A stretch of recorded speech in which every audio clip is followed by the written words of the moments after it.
I grew up with him. He was like the guy that I grew up watching playing golf. So, I'm in the side that is rooting for Tiger Woods to do well. Well, I think that moment at Augusta when, he conquered his, he finally made his triumphant comeback. It was complete from all the back surgeries and the personal things that went on off the course that made him look like maybe not the most likable person. And so I used to have a very strong animus towards him.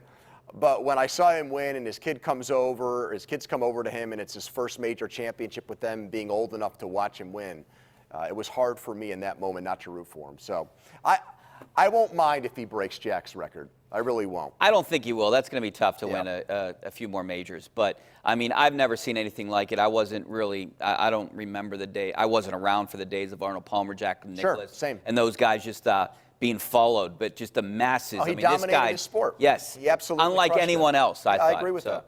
All right, back to the phone lines. We're going to go out to Herb out in Renfrew. What's up, Herb? How you doing? Hi, Richie and Andrew. Thanks for taking my call. Hey, Herb.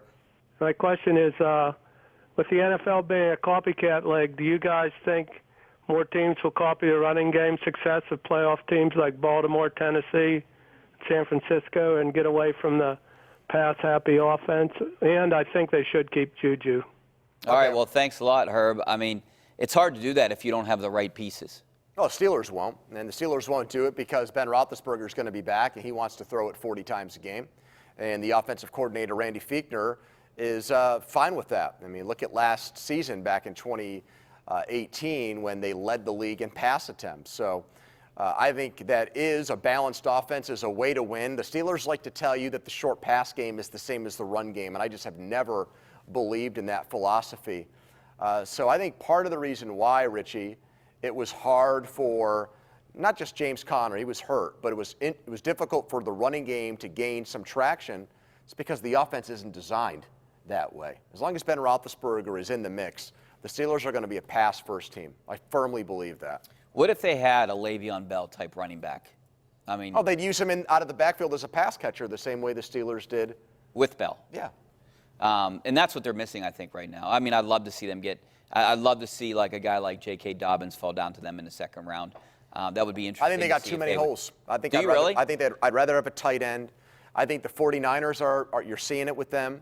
If it's not Tevin Coleman, it's Mostert. If it's not Mostert, it's Matt Breida when he's healthy.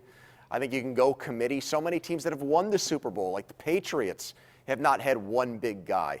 I would like to see the Steelers absolutely add a running back. This might shock you, but it's a guy right in your wheelhouse. I would take a flyer on LaShawn McCoy this offseason. He had more rushing yards than James Conner this season. If he had been on the Steelers roster with the same production in Kansas City, he would have been their leading rusher. So I don't think he needs 20 carries a game to be effective. And he can catch the ball out of the backfield, and you use him as part of a not one-man job. Yeah, that's not a bad idea. That's something they should consider. Cheap. I think the biggest thing about the Steelers is getting healthy backs. I think it would be a good running back by committee if James Conner could stay healthy, if Benny Snell could stay healthy, and if Jalen Samuels could stay healthy. Then that wouldn't be a bad running back by committee. Well, the reason why I disagree with you is because I think Snell and Conner are the same player. I think they're redundant players. The best way to make that committee work is when everybody has a role. You got your goal line short yardage back. You've got your third down back. You've got your the guy that you want to run the ball for the most part with. When the Steelers won their last Super Bowl, Richie, they had Willie Parker, first and second down. Weldy Moore would catch the ball out of the backfield. And they had Gary Russell, who people forget about, who scored the first touchdown in that game, Super Bowl 43. And they didn't do it with just one guy. And it makes no sense. People have said, and I've heard this from respected people, well, if the Steelers could get their hands on Derrick Henry, they'd do it. Great player, but I don't want to invest that kind of money and invest it long-term in a running back. I don't think it makes sense. I think that was a question I asked you on the Showdown the one time. Would you rather have Derrick Henry or Bud Dupree? And you said Bud Dupree. Right. All right, let's go out to Mike in Sharpsburg. What's up, Mike? How you doing? Good evening, gentlemen. Hey, Mike. Hey. Hey, quick comments. My comment about Juju Smith-Schuster, I think he's a very more humble guy and you guys have been around him more than I have because I've never been in the locker room. But his workout ethic, and I think he's really trying to come back this upcoming season to, really prove himself and be the number one receiver for the Steelers. And my other question for you guys is, I don't know if you've heard anything about this. I actually used to work at Heinz Field a few months ago.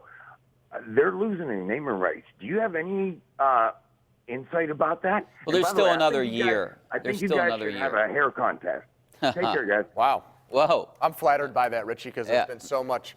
Kaboli loves your hair. The guy can't get enough of it.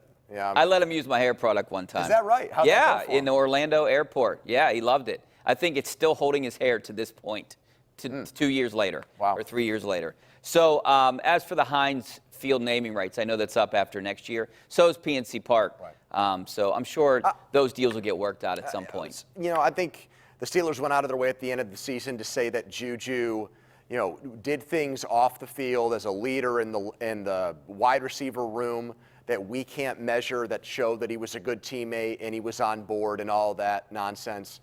But regardless of if he comes in next year with a point to prove and a chip on his shoulder, Richie, if he goes out with Ben and has, a bounce-back season, then what?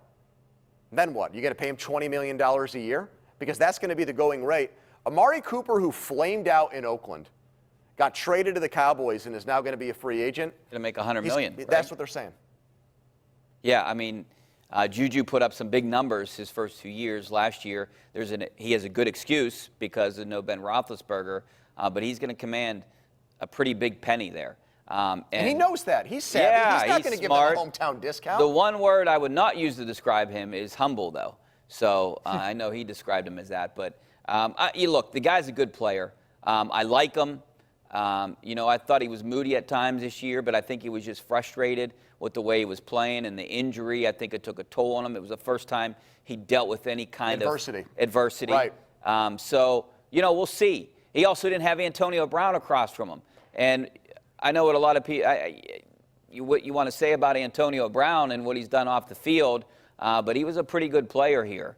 And he really helped Juju Smith-Schuster get open a lot. And I think that's why he was so successful. And I think that was kind of the issue that was eating at Juju all year, that he didn't want to prove he was a number one. Yeah. He wanted to prove that it wasn't AB that helped him get open. All right, we got to take a break. More of your phone calls, some of your tweets coming up next. Stay right there.